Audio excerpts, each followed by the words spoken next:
music could put you right then and there, could connect you with maybe the people that you're with or the space you're in, like, give you the wow moments, could trigger a memory. Even as I was talking about these old tapes or something, like how hearing music can make you remember that moment. From an early age, I was in control of the music, what was being played. The manager of the Hip says, "Hey, come on in. I'm opening up an office in New York." Welcome back to the Potential Podcast. Today, I'm joined by Daniel Buckman. He's the founder of Bellow Sound, whose work shapes the sound of hotels, spaces, and experiences all around the world. From global hospitality brands to intimate spaces, Daniel has built this career at the intersection of music, design, and human experience. During this conversation, you're going to see just how passionate Daniel is about those three components: music, design, and human experience. Please check out Bellow Sound. They're doing fantastic work. This conversation, it's about music, identity, and what happens when you build a life around the things that really inspire you. I am certain you're going to enjoy this one. Before we get into it, please subscribe on YouTube or wherever you listen to your podcast.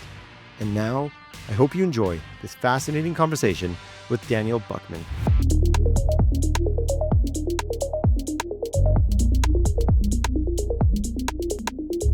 Daniel, welcome to the show. Thanks for having me, John. I'm excited to talk about your story and music. Music is this fascinating thing that we've been doing since the existence of humans. And I love that you're a guy that just deeply believes in the power of music. So I'm looking forward to this. Me too. I love talking about it. Thanks for having me. Yeah. I thought we would start out with maybe one of the most important playlists that you'll ever curate. If you had to, maybe you have, curated a playlist for Bowie the cat, your cat. What would that playlist feel like? What would it feel like? One, Bowie is truly named after Mr. David Bowie, of course, because he has this eye, almost like he's wearing a bit of a mask. Bowie's my cat, by the way, for those who don't know. He's a sensitive guy. He's needy. He likes to relax. He doesn't really overexert himself too much, so it'd be pretty chill. Chill in the morning, chill during the day, and then at night is when it raves. It really picks up 2 to 4 a.m. So when he needs to move, he needs to let out some steam, needs to get busy. So we'd probably get him headphones and let him go. So, nice. Chill music, then turn up the rave, hey? Turn up the rave, yeah. Do you think cats listen to music? Do you think they feel it?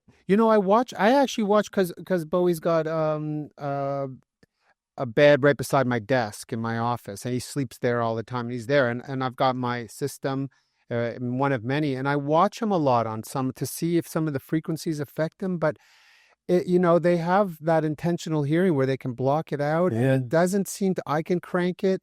It doesn't seem to bother him. I think he enjoys it. I think he enjoys the vibrations and the melodies and the beats of all kinds. He's an open-minded guy when it comes to not picky with his music. It's pretty funny we started the conversation talking about my cat, because I was wondering if I was even gonna get there, but here we are talking about Bowie. Here we are. So music, it seems like a massive through line through your life. When you look back to your childhood days, while there's probably not one single moment you're like, music is life, do you remember a time or a season of your childhood where you really started to think like, oh yeah, there's something more here about music and Daniel? Yeah, when I think about my early memories of music, it goes back to my dad. My dad was a musician, still is a musician. My dad still plays bass for pickup bands and rock and roll and soul bands. You might be able to see him at the Firkin there on Laird Street one day. It's coming up soon. So he's still gigging. Nice. And music was always in the house. And we had early recording studios in in the basement of my house. When the synthesizer, when like the Yamaha DX7 was just coming into the scene and drum machines were just coming to the scene and mixers, we'd go to Steve's Music down on Queen Street. And my dad, we would rent everything. We'd set up a studio in the basement and we would just mess around. And from right from that moment, having a little studio in the basement, early days when your dad loved the toys, I think that was a big deal. And he also got me an early ghetto blaster. Oh, An early one where I could split the speakers. It was red. I can picture it perfectly. And I had the tapes. So I was from an early age, I was in control of the music, what was being played. I had the control. I had the speakers. I had the sound. So early parties and birthday parties, I knew that music. I remember early tapes. Early tapes were like Beastie Boys, License to Ill. I remember my dad brought me home Belle Biv DeVoe. I remember those were two early tapes. I guess that's early 80s. yeah. So then the birthday parties and the parties, the music was important. Dancing, getting to know the girls. You had to get to know the music if you wanted to get to know. Was that the plan the whole time then? It was definitely part of the plan. Yeah, I found it interesting that you said with your ghetto blaster and you got to control it. Like your tone went up and slowed down. Yeah. It seems like that's a big part of this is when you're curating music is you get to control this for the dancing, the parties. That seems to be important for you. It is. And when you're saying like that, it's not like I'm an overly controlling person. I didn't mean that. No. Yeah. But as when you express it, so yeah, it is control, but it's more like passionate about the right music at the right time. And either supporting the ambiance or shifting the moods, controlling the narrative, enhancing moods and celebrations, and so it's like, yeah, it is a level of control, but I was always passionate about music being able to just instantly change, feeling and experience and mood and ambiance. And I think that is like what I was picking up is that it's not, control. I need to listen to it's this experience that it seems like from a young age, you were understanding that you can create, or music can create the right music at the right time. I like how you said that. That's right. And which gave birth to, being a DJ as early as I could be. How old were you? I was a young DJ. Early teenagers when I could really be influenced by DJs, going to see DJs and become a DJ. Mm. Yeah. If you can explain the emotion that humans feel from your vantage point when you get the right music at the right time, what is that? Well, it could be a few different things. For one, it could put them right in the moment. We talk a lot about that when it comes to wellness and meditation, or really just living a good life is being in the moment. Mm-hmm.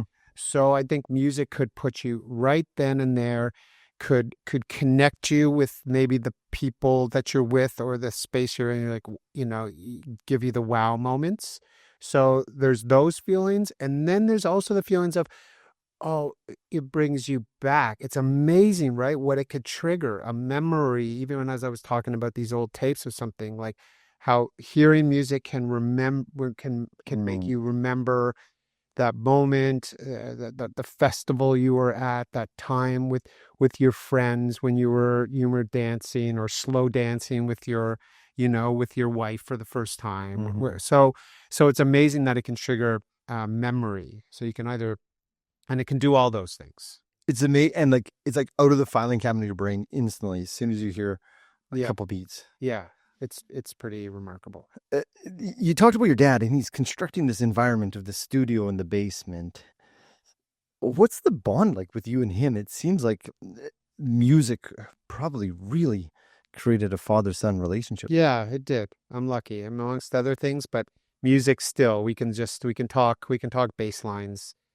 We could talk music. We're interested about the story, especially when, the classics and those artists, and hearing how it was done, and the backstories of the individual artists and stuff. And we still get, we get to play together. He used to come in university. I went to Western, and he used to come, and we used to do like pickup night at the Seeps for all the Western people. We used to jam. He used to come up. He used to play with my friends who were very talented. I had some very talented musician friends, still do. So it was extremely a bonding factor. That's awesome. Your dad coming to university, play with your Yeah, friends. yeah, it was cool, and we still bond over music. Let's talk about the Rolls Court basement tapes. Well, that was Rolls Court is where Is this what you're? that's where I was getting at. So Okay. I'm glad you brought that up already. But that was where I grew up. Very lucky in this neighborhood, in this house, and the basement was I bring up the basement tapes, Bob Dylan style, and it was real. We used to we got really creative, and on the multi-tracking and the drum machine, and then this DX7. It was one of the the synthesizer that really set new trends. And the amount of sounds you can get on this, it was just mind blowing. So those were the Rolls Court tapes there, basement tapes. So you go to Western business school, correct? Yeah, first when I went to Western, it was arts. Yeah. I was studying art history and Western literature and music theory, and it was more in the arts. But then, I knew there was an opportunity to apply to the business school, the Ivy Business School, which is, of course, was a very celebrated business school, and went for it, and got in, and finished school with flying colors for sure. Yeah, yeah. And then where does your career take you? You're finishing school. You got this I would say artistic mindset, music. You're playing at the university. It's a fabric of who you are. Did you have temptations to go do something business-like and kind of see art and music as a hobby? Or did you go into a world that both existed? Well, at Ivy at the time, which was a while ago. Okay, so I graduated 99 was my graduating class. So that's 25 years ago was when I graduated. Ivy, I'm sure it's changed now. It's evolved. I'm sure there wasn't really a lot of courses geared towards entrepreneurship and starting your own business. It was really, you were studying to apply to the leading companies in investment banking, finance, accounting, consulting. I mean, those were you were being groomed for. Mhm. And I even interviewed for a few, I won some case study competitions. I was very good at presenting, and I was good at finance and management science and all those things. And I interviewed, and thankfully I didn't get the jobs. And I knew that I wanted to do the business of the arts, business of music, business of film. I interviewed even with Mandalay Studios in Hollywood. So it's like, who knows what would have happened? I almost went Hollywood. Wow. I could have, because I am very passionate about film, and I did some interviews with them. And it just none of it really unfolded. Maybe they knew, maybe when they were interviewing me, they were smart enough to know, like, this guy doesn't belong here. He belongs somewhere else. I did exchange. I did my final semester in Milano at Bocconi, which is the leading international business school in Milano, Italy. And I lived in Milan for almost a year. I think that was probably one of the most pivotal, life-changing moments leading up to that before my career, because just being in Europe for a year, it was a very good experience for me. It was a good fit when it came to, of course, art, history, and music, and culture, and fashion, and becoming friends with a lot of people from around the world and Europeans, different perspective, being open-minded, being open to experience different things, travel in Europe. It was a different time too. I'm not quite sure how a younger generation is traveling in Europe now. It must be very different, but it's worth saying it was before I had a computer. It was before there were phones. You just went out and you went on adventures and you figured it out, and there was no plan or application for it.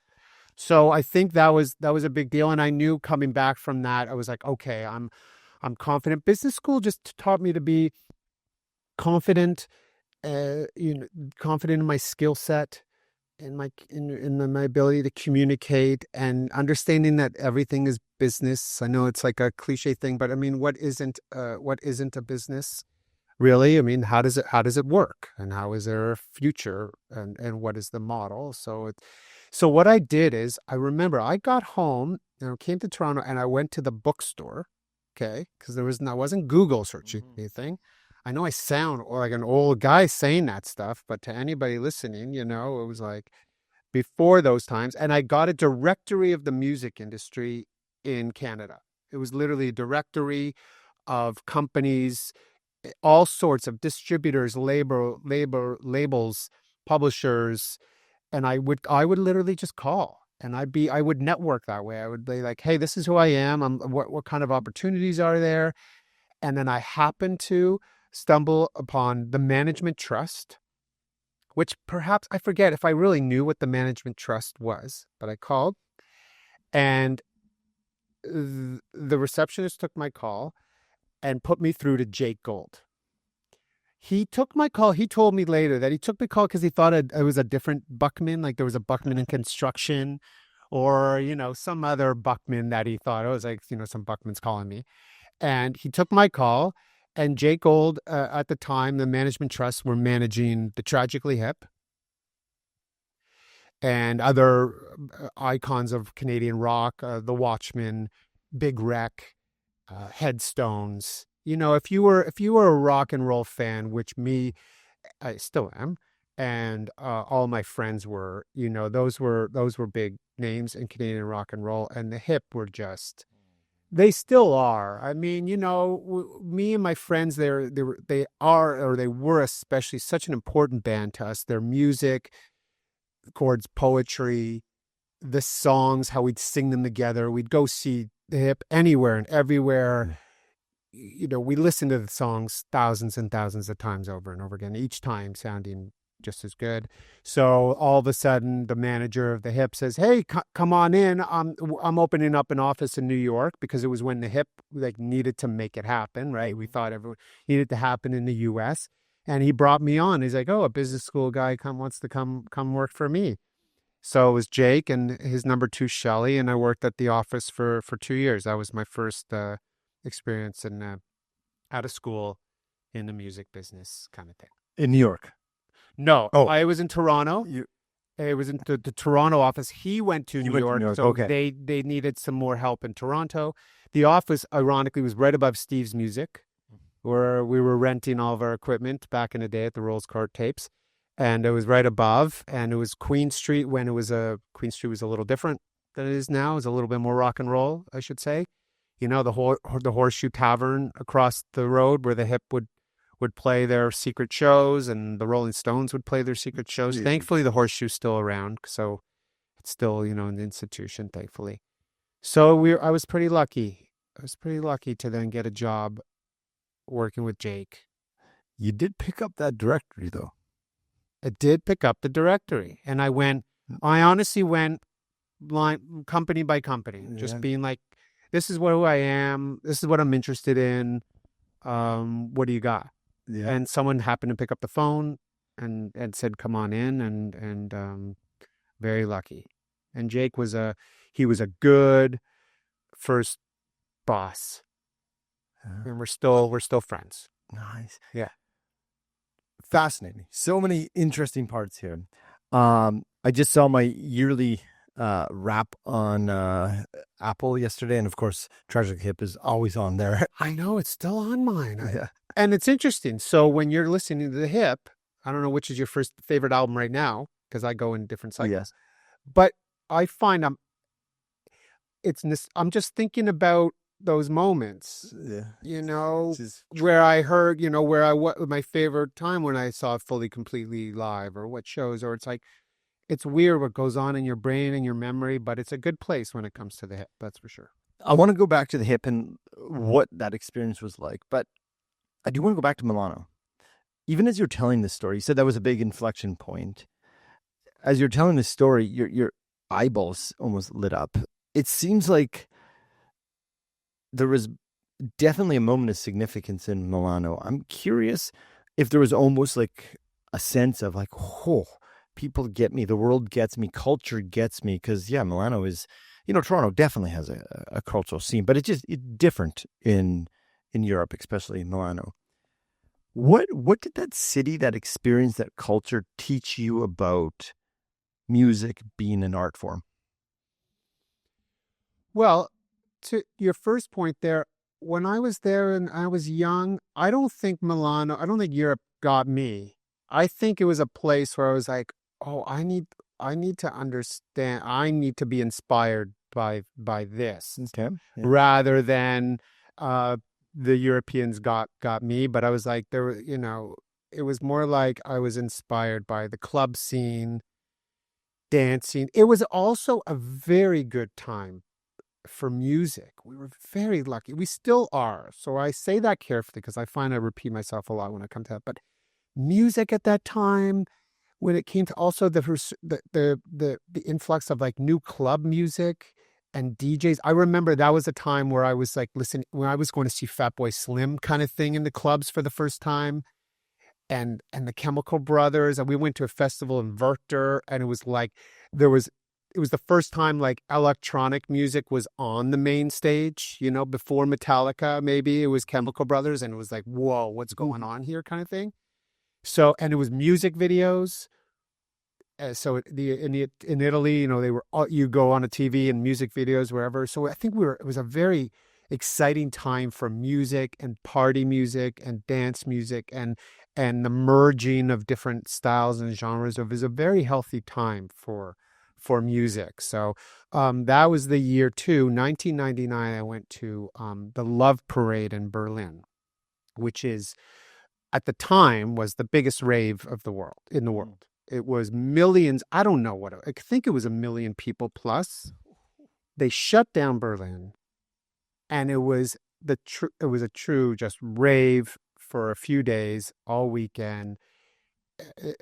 There'd be caravans of double deck, you know, of floats, right? A caravan of floats, but you know, everyone has their own techno, electronic, rave music, and that was a real eye-opening experience to dance electronic house music. Since then, the Love Parade changed, and I think it went bad a few years after, and there were some deaths or something. So unfortunately, it doesn't live on. But it was a peak moment, I think, in Europe and in music, and the a new phase of electronic and dance and DJ culture. Interesting. So like the festival doesn't live on, you're saying, but the imprint it has on you. You come back to Canada. The significance you're talking about now still lives on inside Daniel, which is another cool thing about music. But you get back to this phone book. Okay, you're working with the hip. As a young guy, you know, when you got to watch Gord and the band as musicians, who are people, not business, what did you learn from watching them, like I said, as the humans and not the business side? I think that's a key part to recognize, that when you're at the management company, it's different than being at the label and the record company and the agency, all that. Although that the hip did create, and Jake, they created quite an amazing family, no matter who you were. But when you're management, you're family. Your first priority is the best interest of the band and them as people, their families. A lot, they still are family men, and so making sure the families were taken care of. Especially, this was a time when this is the hips one, you know, their peak, when there was like cross national arena tours. So it was a lot of logistics and operations and managing and making sure everyone was okay and protected and healthy and in the know. So it was nice to be part of the family. I remember going to their Christmas parties at like the Bathhouse, which is, where they record in Kingston, and being backstage, and I'd pass. I could go anywhere. It was pretty mind blowing that I went from them being, one of my favorite bands at the time to then being able. Also taught me a lot then, which later on when I worked at the labels, like, I never get, even when I'm in front of any celebrity or star musician, I always have my cool, and I always have a different perspective. I never get too excited. You're not fanboying. No, doesn't matter who it is. Yeah. Working that close to Gord, the band, what did you learn from watching him about how he approaches art and music? And did any of those impressions continue to last on? Yeah. As you mentioned now, Gord, this was during the time when Gord really was really experimenting with his role as an artist and a musician. If you watch the Hip documentary too, you learn even more about that. But it's when he was writing his own poetry, and he released Coke Machine Glow. I remember I had the demos to Coke Machine Glow, and I had to go to a place to dub it, and I had to sit with the guy and watch him dub it, so like he couldn't copyright the music, kind of thing, right? So it was interesting. Listen, I was a voyeur and I was still young, so it's not like I was shaping Gord's writing or career. I was supporting under Jake and the team, but you got to witness how sensitive he was, and the band they're sensitive guys, and Gord was very sensitive about his art and about his performances, and he wanted to evolve. And of course, it led to ups and downs of the band. So it was, and the future. But it was pretty cool how it all kind of came together, right? Yeah. How someone like Gord Downie? I mean, he's a master at his craft. When he said being sensitive and he wants to do well, and causes rifts in the band, how much does a guy like him put into his craft? Like sometimes there's this illusion that musicians and famous, they just show up and do their thing. But behind the scenes, there's those 10,000 or 100,000 hours, I assume. For Gord, how much did he practice being a master? I think Gord is a true the whole band. They're true artists and a true band. I think what you see is what you get. What they were putting their all into the band, into the fans, and to the family. Like they were true. It was just true. They're truly inspirational Canadian artists. They certainly are. Yeah. So you do the management, and then you start to transition at some point to Sony BMG and working on the other side of the business. I had a friend who was at Virgin Records. We ended up becoming very good friends. And Dave is his name, and he was the one who said, "Hey, what's next for Daniel Buckman?" And he really pushed me. He mentored me. I think having a mentor, it was very important, and it continued to be very important. But he was a mentor where he was like, "What's next?" Okay, because the management game and the band was changing, and he was like, you should really consider coming over to the labels, and you could be a superstar there, kind of thing. So he really coached me, and he really helped me prepare for interviews, and he was there to give me references, and he gave me the big push to apply to a job to Jive Records when I moved over, and I moved to Jive.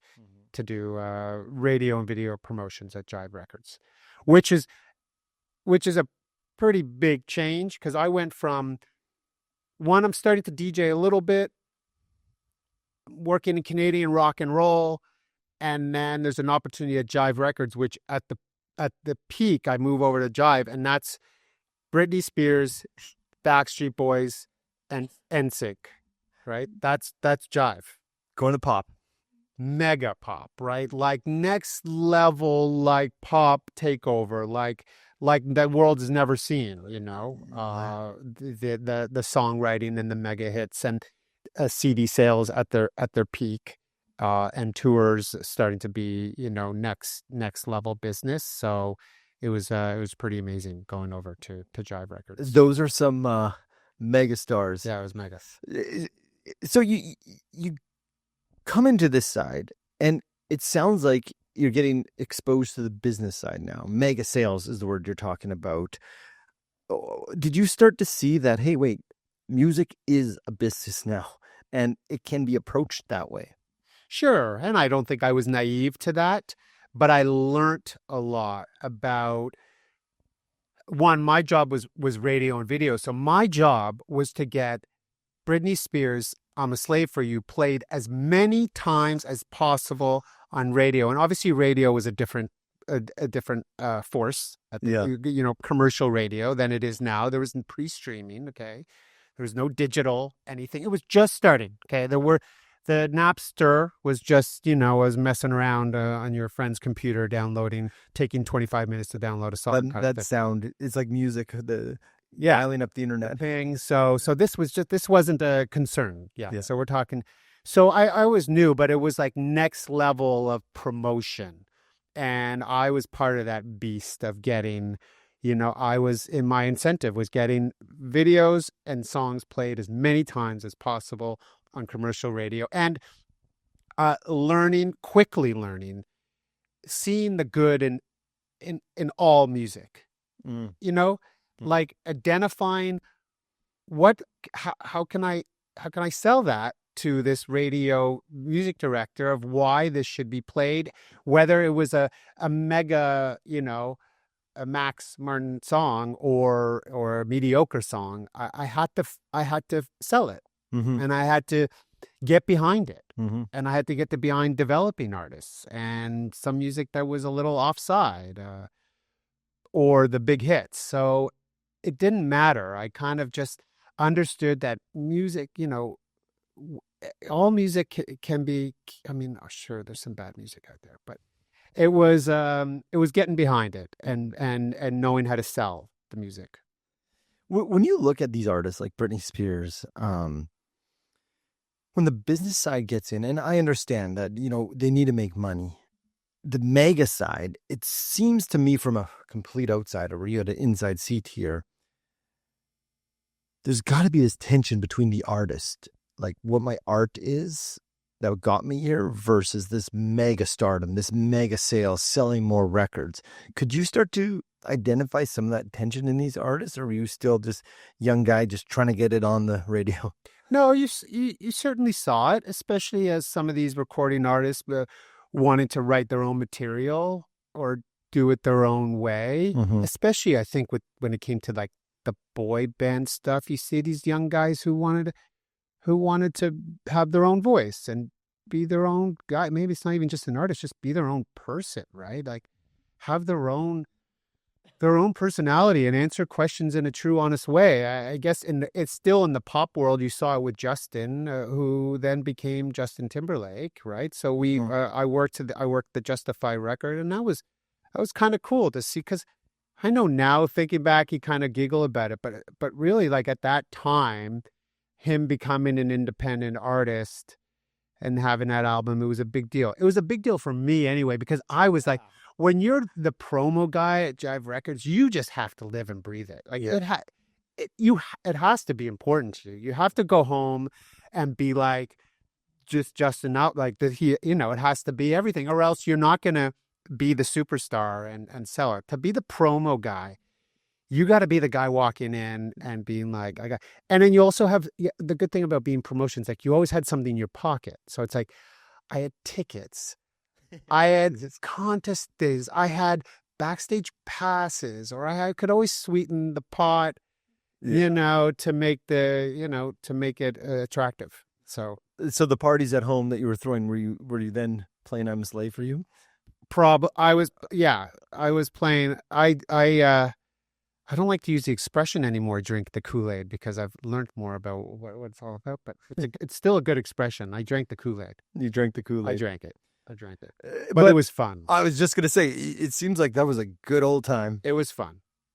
And there was still some cool developing new things, and you still got to be part of it at Jive. It was a great team. It was a small office, and then Jive got, you know, sold to BMG. So we got rolled into BMG, and I think that was some of my when you talked about hiccups, we were talking about some challenges. Yeah. That was probably a big one, going through mergers and acquisitions in the music industry, because the music industry was changing. It was consolidating.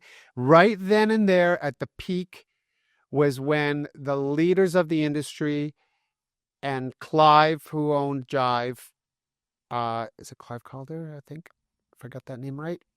He probably saw the future. The streaming was coming. The downloads, the digital was coming. The industry's going to need to consolidate.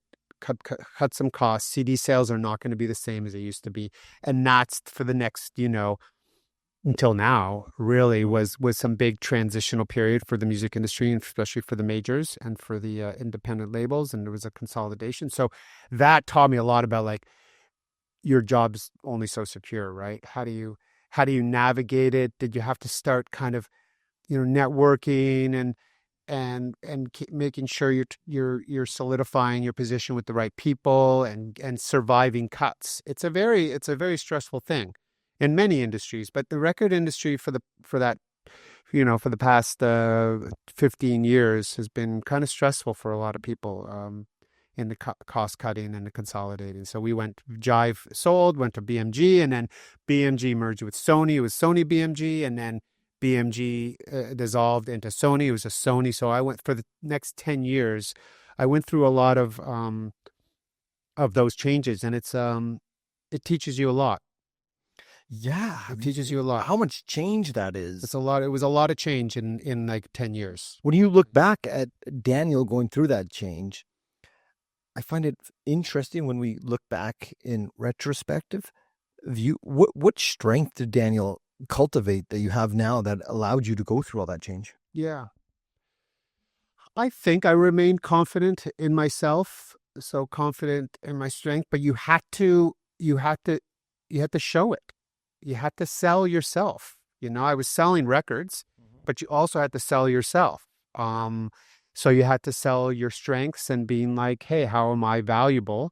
And making sure that that everyone knows you're valuable. To some people, with like a new president, and all of a sudden you're working for a whole new president management team. They don't know you, so you have to make sure they get to know you in the right way and make the right impressions. Yeah, and be a good communicator without overdoing it.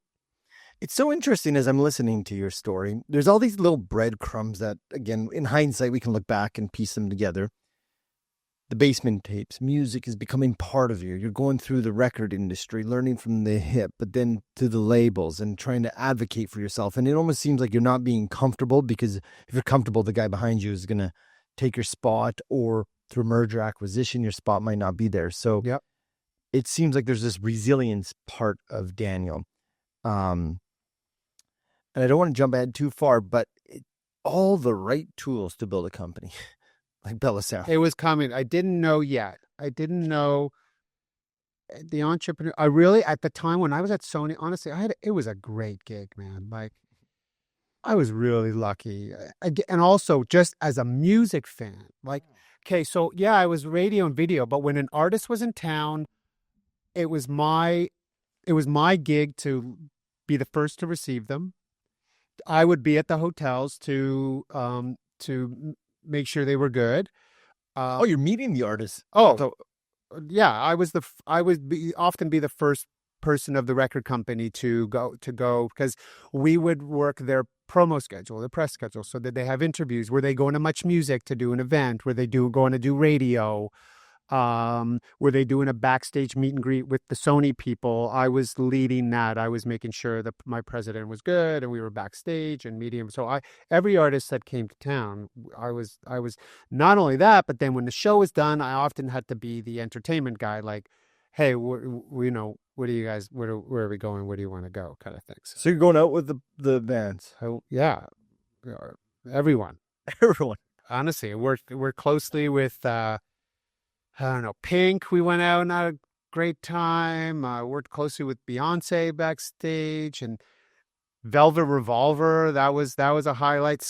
I was with Scott and Slash and Duff and Matt. Wow. Guns N' Roses and Stone Temple Pilots. That was probably one of my big rock and roll moments, which being like backstage with those guys and working those guys. That was pretty cool.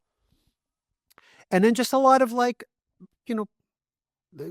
small other bands that we just really, it was less super, it wasn't always superstar. It was just like some just cool bands and cool artists that I had to kind of entertain or take out or, taking Maroon 5 out. I remember early days, Maroon 5. And it was a good gig. Who was the most fun to take out? I mean, everyone I just mentioned was a lot of fun. I remember going out with Pink, and she's a rock and roller. So I remember us having some fun nights in the town, and I don't know, so just so many others. It was a good gig. It was my life. It was my life. I was very consumed by it. It sounds like in a good way, though. In a good way. But I wasn't thinking about entrepreneurship. I thought, this is a good gig.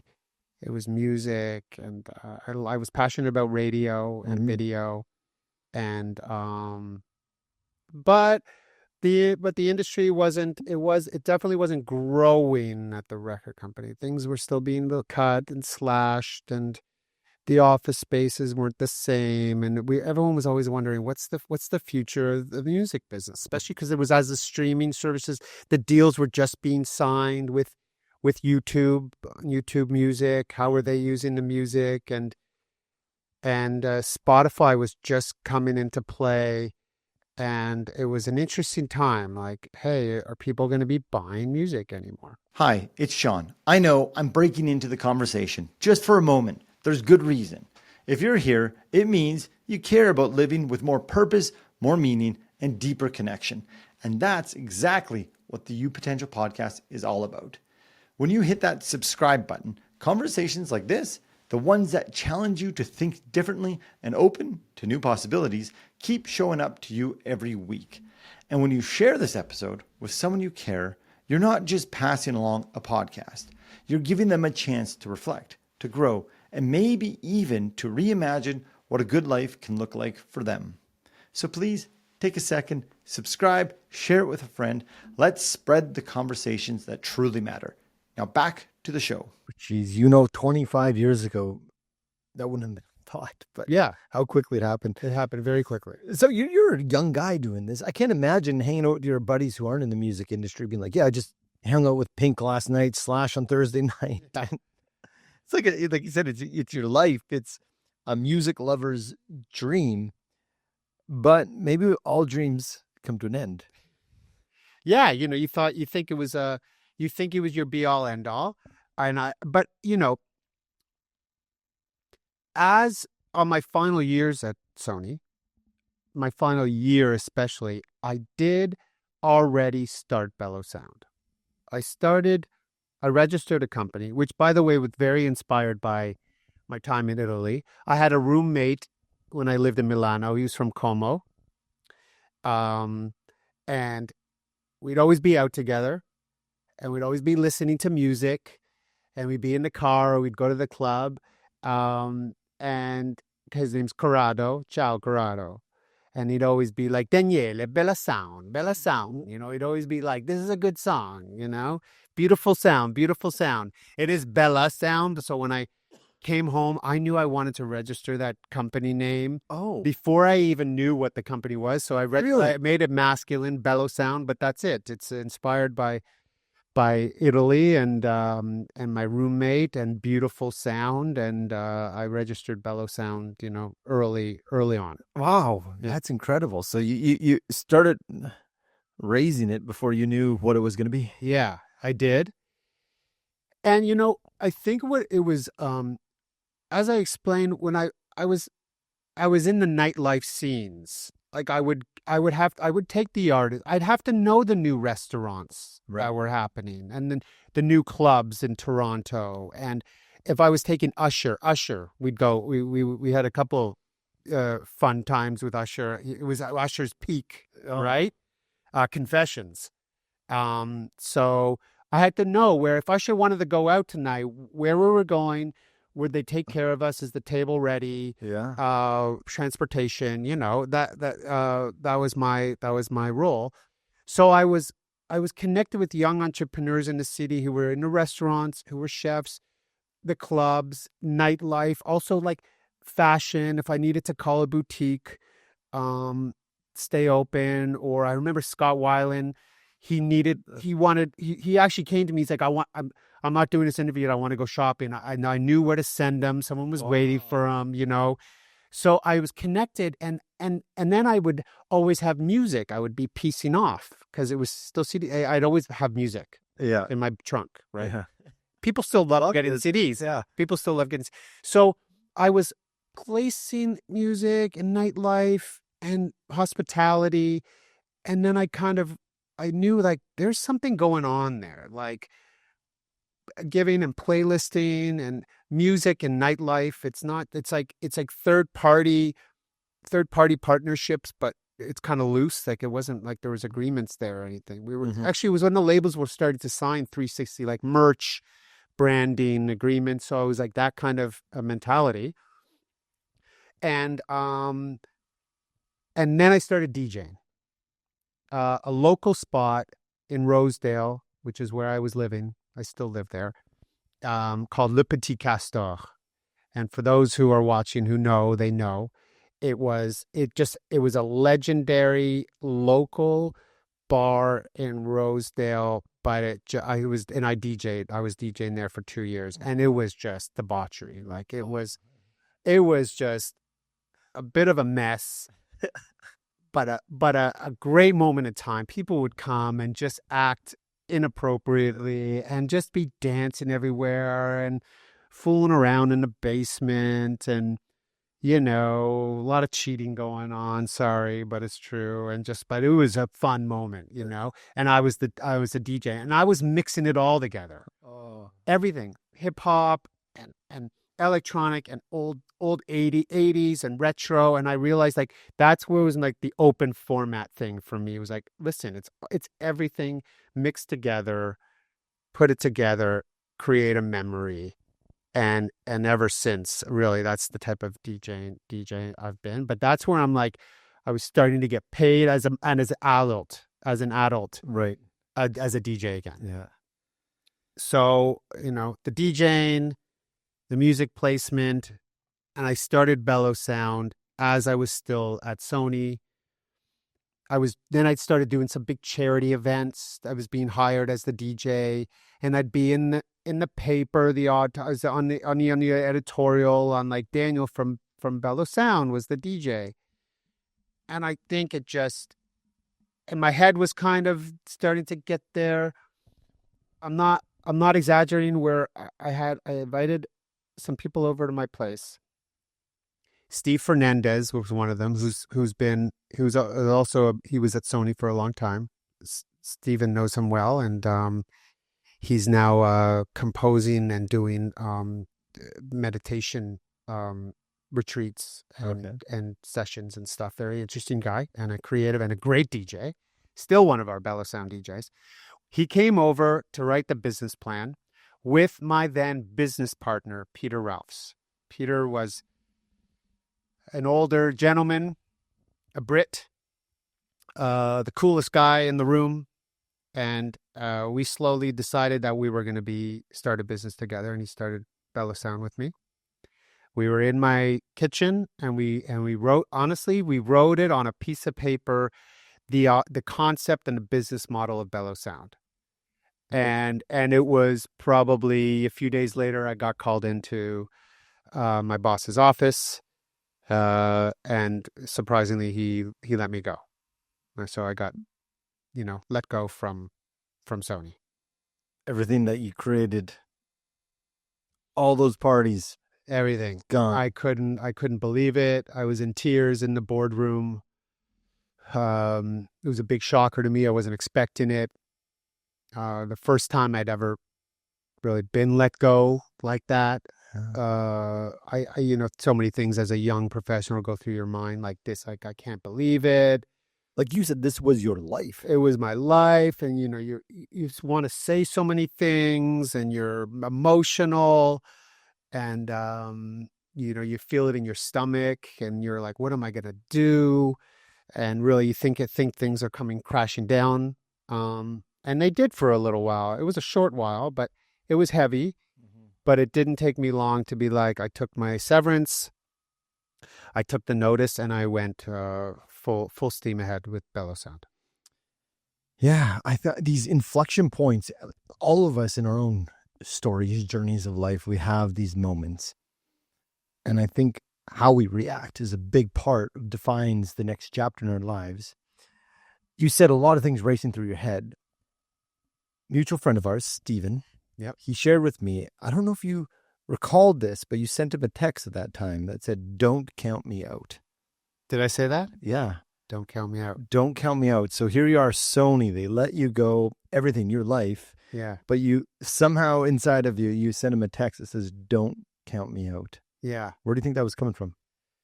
I think I was coming from, the fighter in me. Although I'm not a big fighter, but confidence in Like a myself. determined guy. I'm determined. I think that's a good way to put it. I'm determined. I'm confident. And, I love the Sony and the people there. Maybe at the time, you kind of use it like it's an angst, like you do it in spite of, like, hey, you're gonna show them, you're gonna prove something, and it's good to have that. Yeah. Obviously you don't want to push it to a bad place, but to have something, like when you're breaking up, and you're like, oh, I'm gonna show her The rebound. and I'm gonna get my act together, and you do. And then she sees you and she's like, oh, you finally are wearing a nice, so you actually look put together. It's like you did it, but really it's not, that person's fault, but you need that in your life. Yeah. So I think me being let go, I needed to prove something, even going above and beyond. And I went full steam ahead with Bellow Sound. And I tell you that business plan that we wrote is still intact today. It's still, what we set out to do is has happened successfully, like tenfold. So it's That's fascinating. We have these dreams, these beliefs in ourselves, these maybe illusions of sometimes people that we can create this thing. But to hear you say that exact business plan, or as close to exact as it can be, you put in place and it worked. It's fascinating. And I guess that speaks to your creativity and determination. I want to go back to Peter Ralph.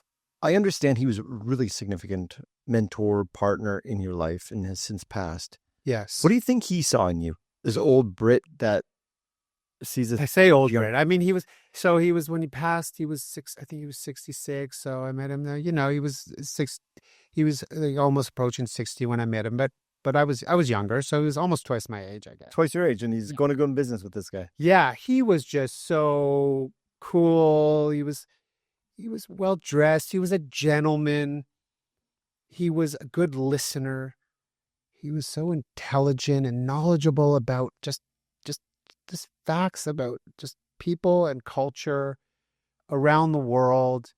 He'd always be like, Dan, like he'd always have insight and helping me to see situations differently or from their perspective, which is a big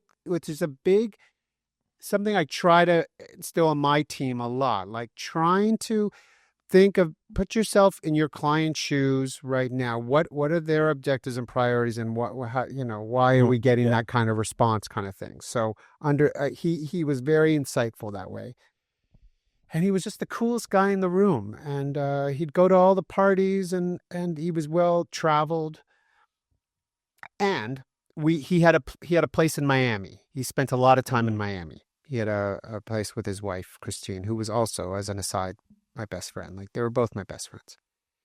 And Miami was a big part of the birth of Bellow Sound, just the scene at the time in South Beach in Miami, and the hotels and the nightlife and the design and the people that were and lobby vibe, lobby music of the Delano and the Shore Club, and that lounge music, and going to like music stores, music bars, and going to Base in Miami on Lincoln, and just like music and lifestyle, music and design. He got that. So he was an early curator. He would do like CDs for hotels, when it was like CD changers before the iPod, right? Yeah. He was doing a lot of mixed CDs for department stores and lifestyle when it was early, when people were like, it was either that or Muzak kind of thing, literally, elevator music. So he was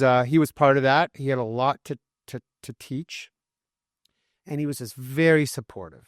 He was just he'd be so proud about where we are right now. Honestly, and I spend time thinking about him often. He was just everyone loved Pete.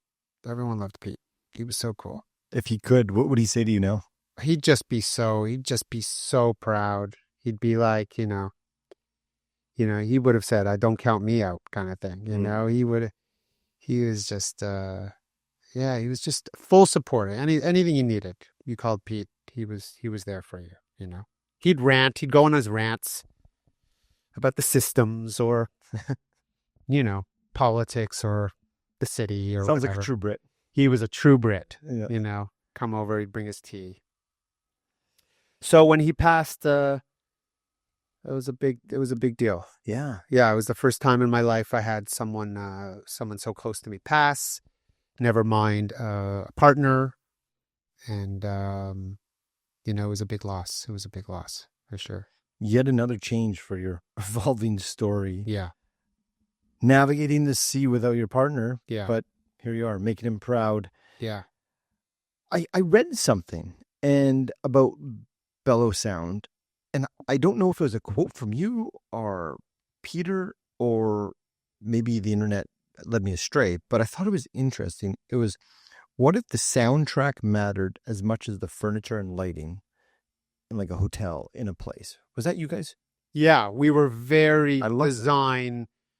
We were very design focused people. Yeah. And I should make sure I mention that Peter's wife was Christine. She was just as superb, if not maybe even more superb, because she was a designer and just a spirit and a creative. Them together was crazy. When they were in a room, even if it was one of my parties I was DJing and they were like the oldest couple, people would be like, "Who is that?" The coolest people in the room. Yeah, and they were just so personable and it was always about design. It started getting then Bellow Sound from the onset was music and design. Like, okay, we're not just DJing and placing music, but how is it an element of design? Because we were very much interested in spaces, in retail and fashion spaces, but especially hotels and hospitality, where it was an element of design. So what Pete and I, one of our early projects that we did is that we would be the music directors at the interior design show. It was called IDS. It still exists, IDS. It's changed a little bit.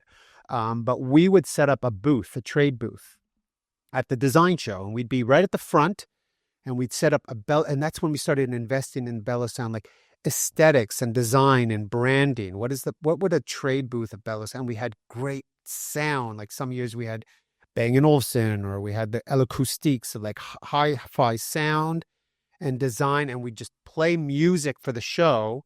But then we'd also have a booth, and people would be like, "Bellow Sound, what are you guys doing here? Like, this is an interior design show." And we'd be like, "Well, we do music design, and we did music design for people's homes too." It was a time where we were doing like home design, theater design, digitizing people's music, and so on. But we were very much in just music as an element of design and experience. And how do we do that? How do we build a business model Yeah.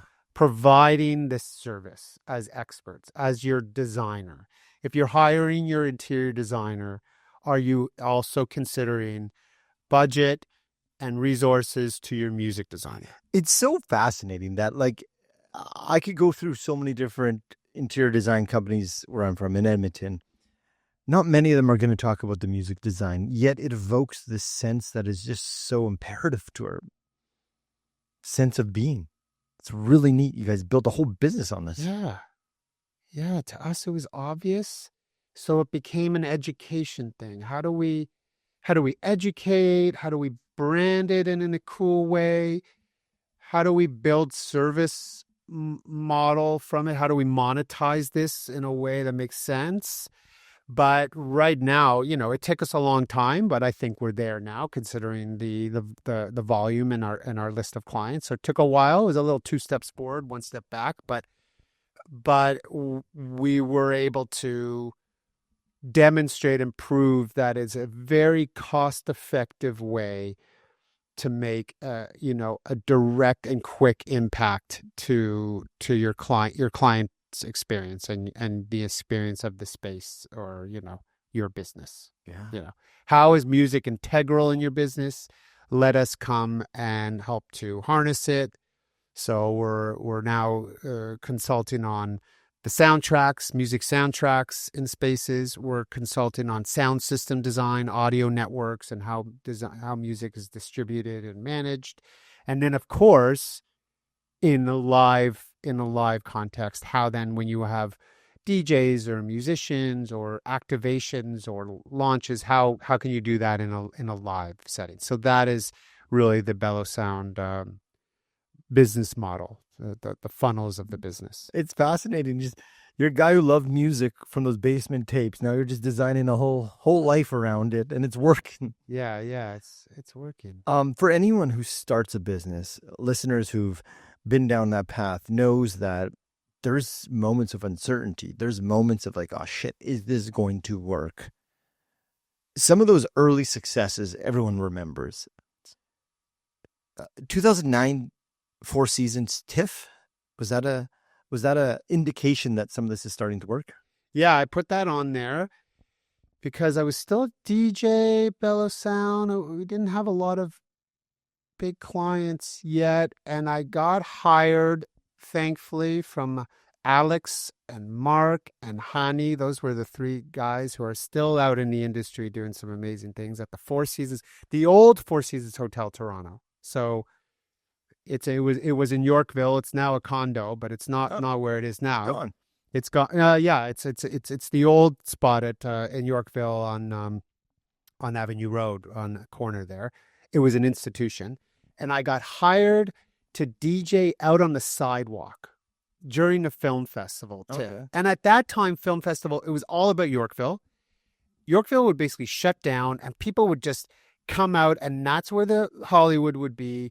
That's where the events would be, the junkets. It was before the TIFF Bell Lightbox and the stuff got spread out downtown, because the city it was growing and it was expanding. So was the festival. So I would DJ out on the sidewalk for Yorkville. And it was at a time where there weren't DJs everywhere. Now there's a DJ everywhere. It's it's pretty saturated. We recognize that. But I created like a lounge. I said, let's create a lounge. I had a furniture sponsor, and we did some lighting, and we did some carpet. I always had these lamps and lighting. I had like film books, and I had like Joe Malone candles. They sponsored a little bit. So it was like music, but it was like, let's set a design, and let's have some ambiance. Let's put some set design into this. Yeah. And it really connected. And I put that on there because that was my first contract with the Four Seasons. And now we are working with over 40 Four Seasons worldwide as their music director. So it really snowballed from penetrating, making the right impression, keeping, those people that I named, they're clients, but they're friends. They're colleagues that I can trust, and some of them that Mark Dorfman, who was a big supporter of mine, still is. He's now running the F&B at the CN Tower. Actually, he's still someone that I'm going to go to his house next week for dinner, kind of thing. So, it's been all relationships. So when you talk about starting a business, in my line of work anyway, it's been, especially at Bellow Sound now more than ever, has been the relationships, the people I know, especially in an industry in hospitality and in hoteliers, because most of our business is hotels and resorts around the world. These people, these men and women, move around a lot. They're in a transient business. They too want to see the world and experience different places. They're in Tokyo, and then they're in the Caribbean, and they're moving around where there's opportunity. That's their line of work, which is a very interesting line of work. So so it's like, hey, Dan, I just moved over to Morocco. I need a music guy. I need a company that I know I trust. So that has been the number one factor of growth for Bellow Sound, is doing great work with strong relationships, so that when these professionals move on and they need a success story, they're calling us to come in and make them sound good. It's so interesting. As I sit here, it sounds like your connector days, like you're just a master connector. The connecting days of the music industry, that, you mentioned getting people in the restaurant, taking them shopping. Here you are now, just connecting with people. But I think the key ingredient here is doing good work, like you said. Doing good work. It has to. We didn't really talk about that, but it has to be just like good design and good music. At Bellow Sound, the standards are set high. We have to be excellent. We have to strive to be above our competitors. We have to make sure it looks as good as if we're doing content and video and compilations. And if you're making a playlist, it has to be, we have to be very good editors. And I tell my team that a lot in the music curation, like everyone's a playlister now, especially, right?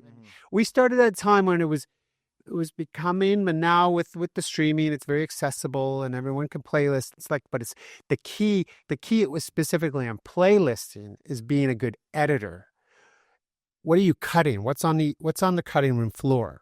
What are you not including in your music and your portfolio? Okay. So being critical and being like, yeah, that's a good song, but the end kind of goes off, and the sample gets a little as much as it gets cut. And you talk to the auteur directors. I mean, I'm not an auteur director or anything. I'm a music director. But you talk to some of the big Hollywood, directors or the editors. They talk about what's, you see the director's cut sometimes of the film, and oh, why didn't they include that scene? It was so cool. Well, there's a reason why. It needed to be cut. It needed to be trimmed. So that's a big part of doing excellent work is trimming. I just on the trimming part, it's so interesting. I have a lot of friends who are authors, and they talk about the best book is the one that they trim the most, they've cut the most. And it's counterintuitive. As a creator, you want to create and give out, but there is this art in trimming.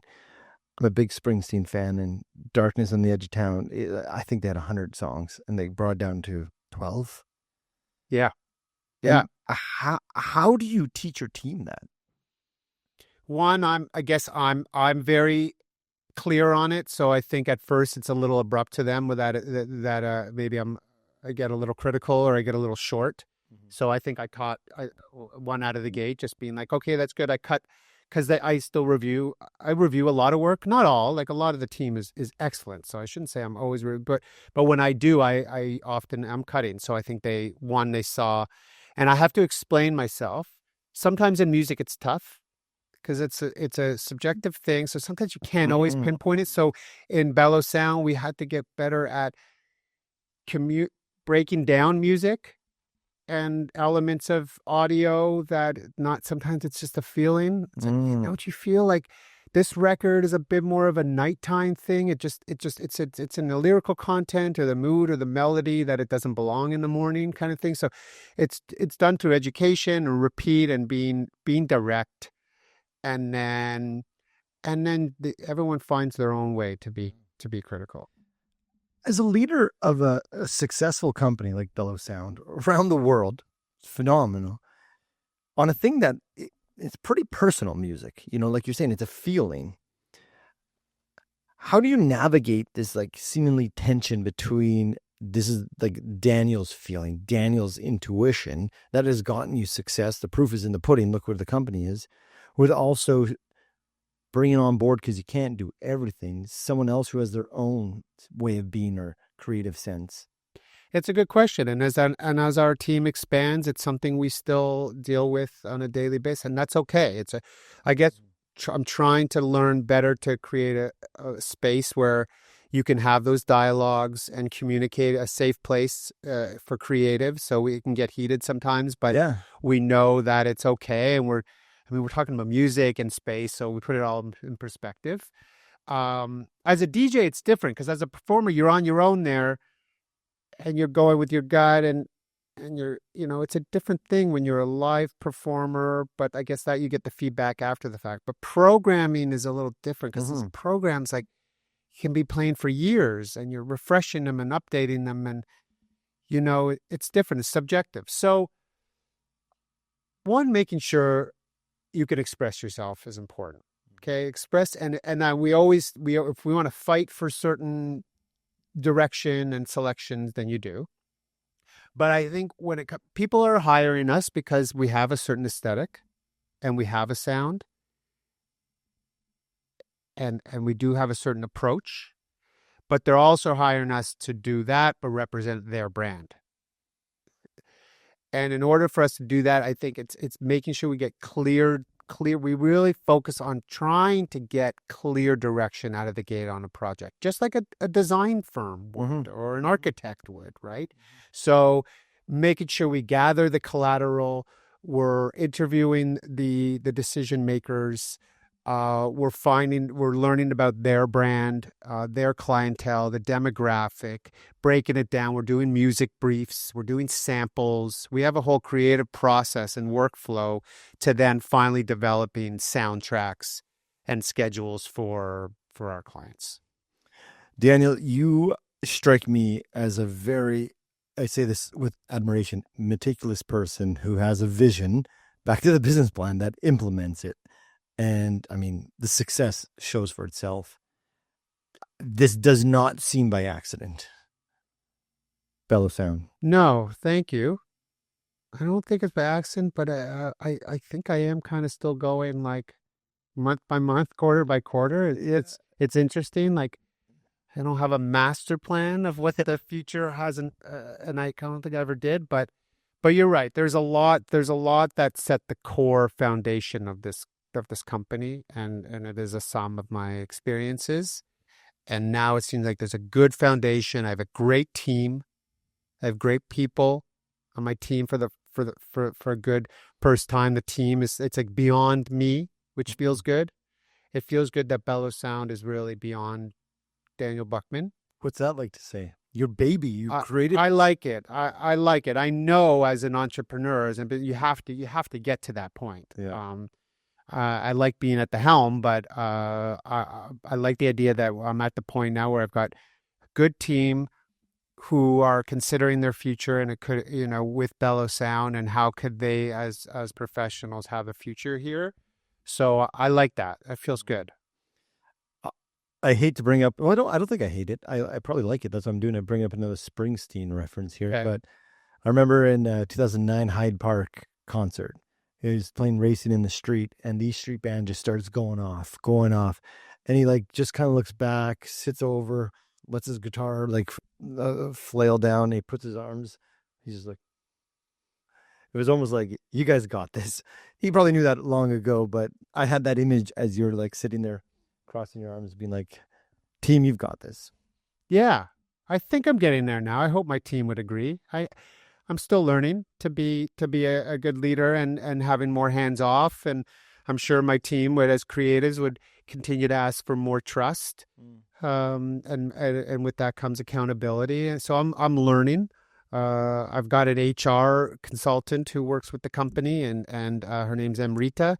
She's been really helpful with supporting my team and myself as a leader. I find that's been a good. It was a good move by me a few years ago to start bringing her on board to help me learn to be a better leader, to let go. We're doing annual team retreats, strategic retreats. So I take the team. We've gone to some great places already. We're going to go down to Fort Lauderdale in January and visit some clients, and we're going to do these strategic retreats. And I feel like I want to invest in that kind of development. I want there to be a future that becomes like, I'm sitting back like Bruce kind of thing, like the boss.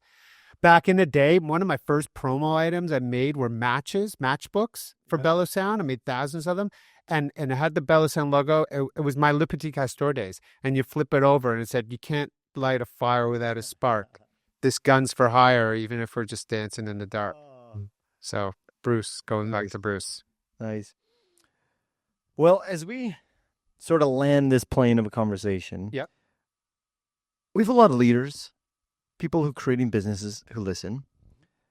There seems to be this point in some organizations that, you're creative, you're entrepreneur, you're bootstrapping this, you're building yourself, but then this idea of leadership comes in. And I think leadership is, you kind of talked on some of the essence here. It's hard at times to get it right, especially when, it's our baby we created.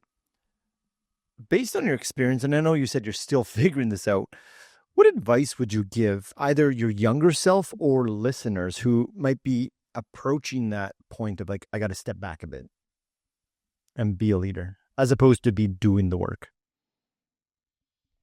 For me, it's been about education.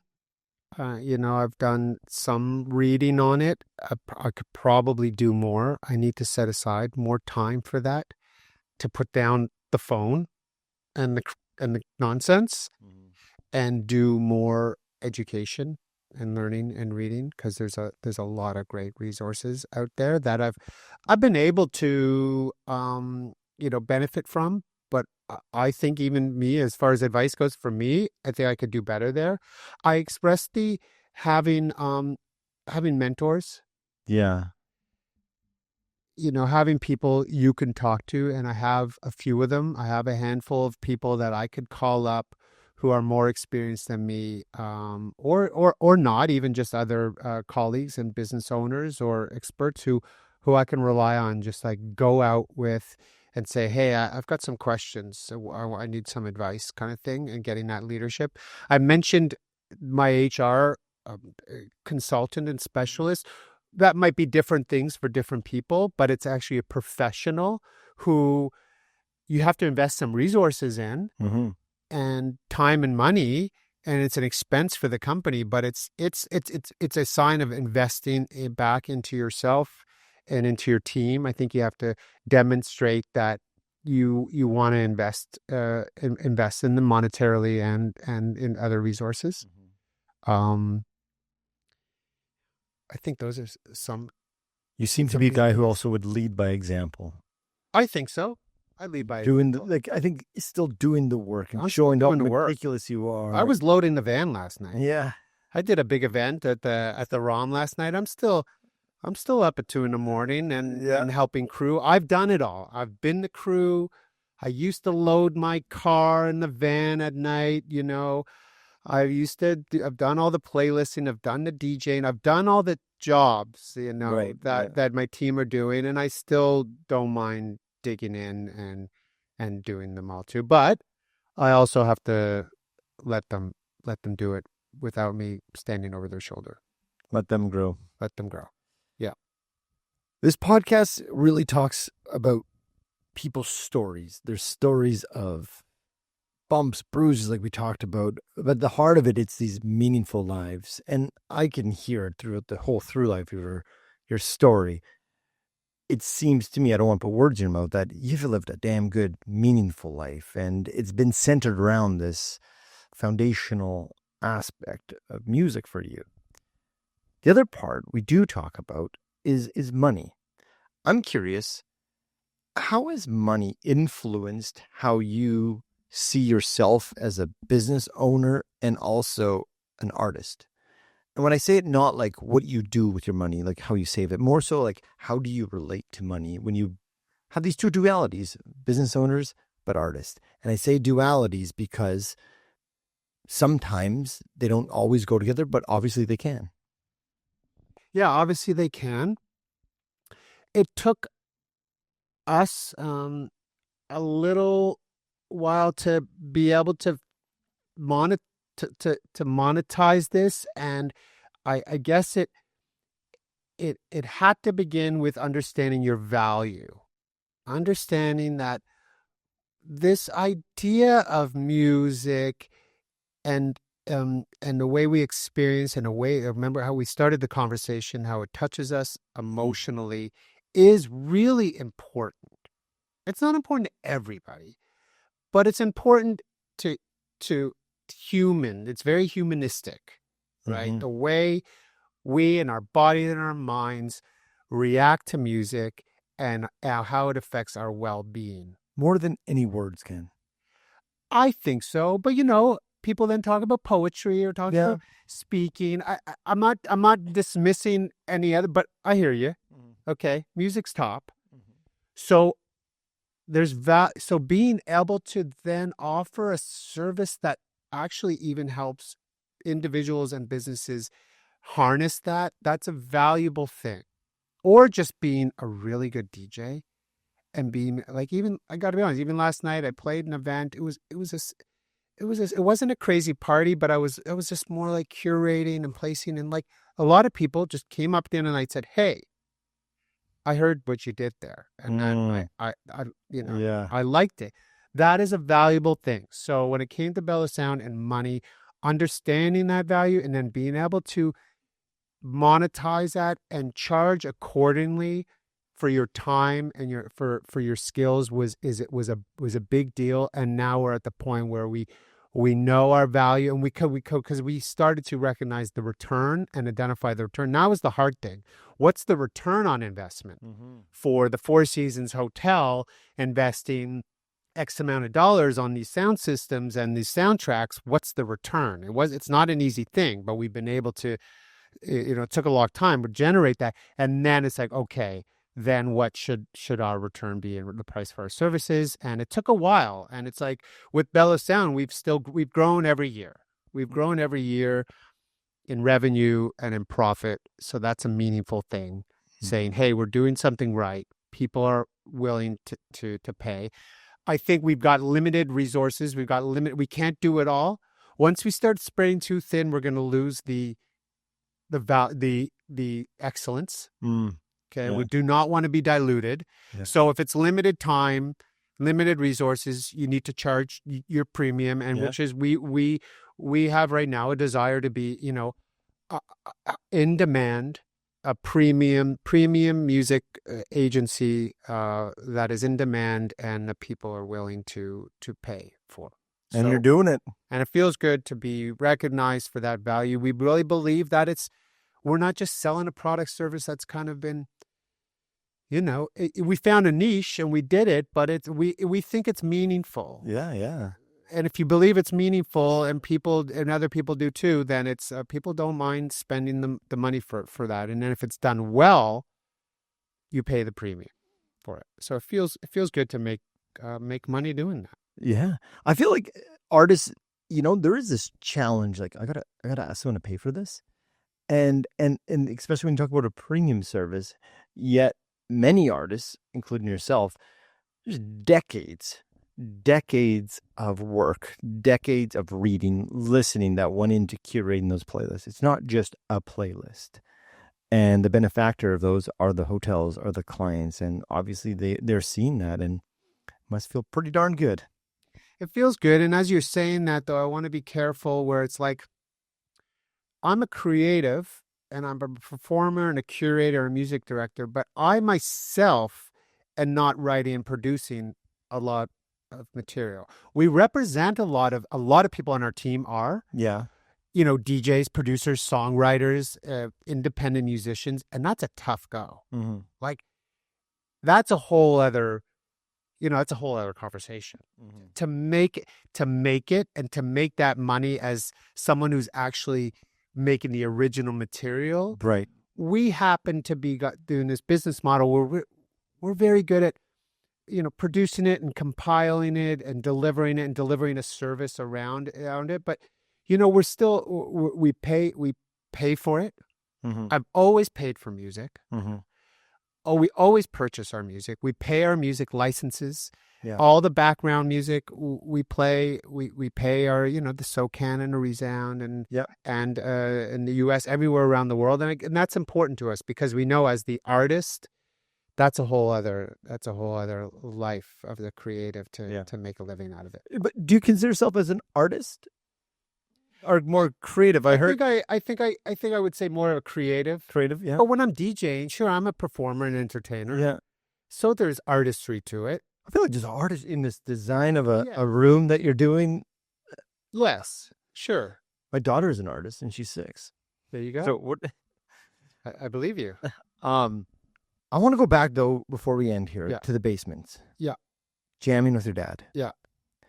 What did Dad think when his son's music's playing around the world in places like Bora Bora? Yeah. My dad's a proud. He's proud. He's proud of me. He's proud of my hard work. So is my mom. They've always been supportives. He's still he gets it. And he's certainly proud of the company and the security because, in talking a little bit about money too, it was like, to me, it's great to have there's some security and have protection and even to help my family. That's a meaningful thing because we didn't always have that. Okay, even in the basement tapes, there were tougher times. So I think my family, I think when it comes to money, it's nice that I could be in a position to help my family if need be. And if you don't mind me answering your question about money, I think about my home. I love my space in the home and being able to have the means to have I love design and I like, spaces that make you feel good. And I'm very lucky that I've been able to invest in that. I've been able to travel and see the world with the means. My job takes me, but I have the flexibility and the means to be able to do that. Mm-hmm. And now more than ever, especially in the trends in hospitality, it's about wellness and well-being and people with the means to be able to invest in their health and good health and well-being and being able to do things and get those services that help you, I think is a good place where I'm putting my money. I've done a lot of research on the intersection of money and happiness, and a lot of it comes down to the things that you're talking about. Mm-hmm. Experiential experiences, traveling, our health, even spending on others, and designing our homes. So it seems like you've been able to use that money, as people say, as a tool. But many times it's hard to not use money for those fleeting moment things. But it sounds like you worked hard for this money, so now you're designing a good life by buying some things you like. Yeah. You're a curator at heart, aren't you? Curator. I curate. That's what I'm doing. Yeah. My last question. Okay. Let's imagine you're at end of life. Doesn't matter how old you are. You're sitting on a front porch, looking out at a view that brings you complete peace, ease, and contentment. Yeah. You decide to write a letter, a song, a message on what Daniel learned was a key to living a meaningful life. Okay. What would it be? The song? Let's go with a letter. I tried to throw in a song, or it could be a playlist. But your message you're giving is what you learned about living a meaningful life. Well, I'm probably in Northern Ontario because that's another place where and I'm lucky to be able to spend time and money and is a freshwater lake and in, Killarney Park in Northern Ontario, which is somewhere I go annually.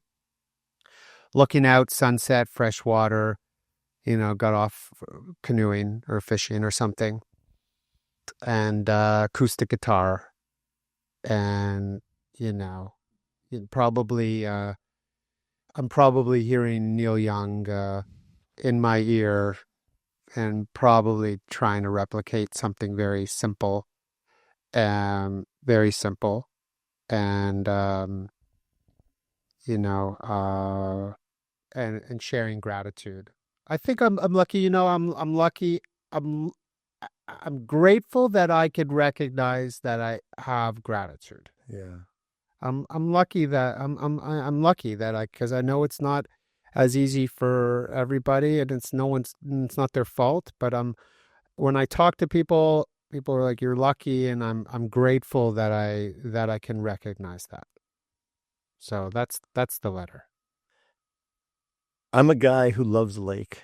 Yeah. And that visual image you gave me was just perfect. Thank you. Yeah. Thank you for this conversation.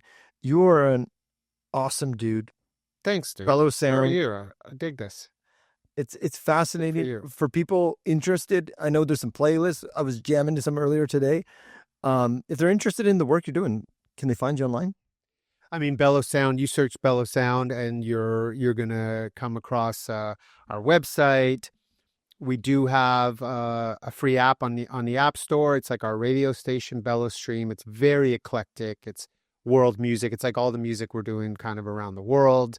Of course, Bellow Sound's on Spotify. We're on SoundCloud. We're on YouTube. You could see a lot of our DJ live sets that we're starting to produce some good content. So that's the gist of it right there. Thank you so much. Thanks for sharing your story. Thank you. Thank you for tuning in to this week's episode with Daniel Buckman. I really enjoyed that conversation. And as I think about it, one thing that really stayed with me from that conversation is how little certainty actually played in Daniel's story. And what I mean by that, there wasn't a clear map. There was a lot of uncertainty actually as he recounts his story. There was no guaranteed outcome that Bellow Sound was going to do well. But what there was, and it showed up again and again, was Daniel's attention to what mattered, to what made him feel alive, and doing the work itself. I think something that's really important is we often have these big goals, but we don't do the work, and Daniel certainly did. It's not about chasing success.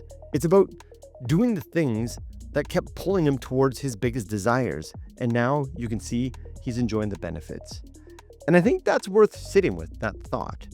For ourselves, for me, for you, what's one thing that really pulls you that perhaps you could be spending a little bit more time with? If you've been enjoying these conversations, please head over to YouTube, hit that subscribe button, or wherever you listen to your podcast. Until next week, take care.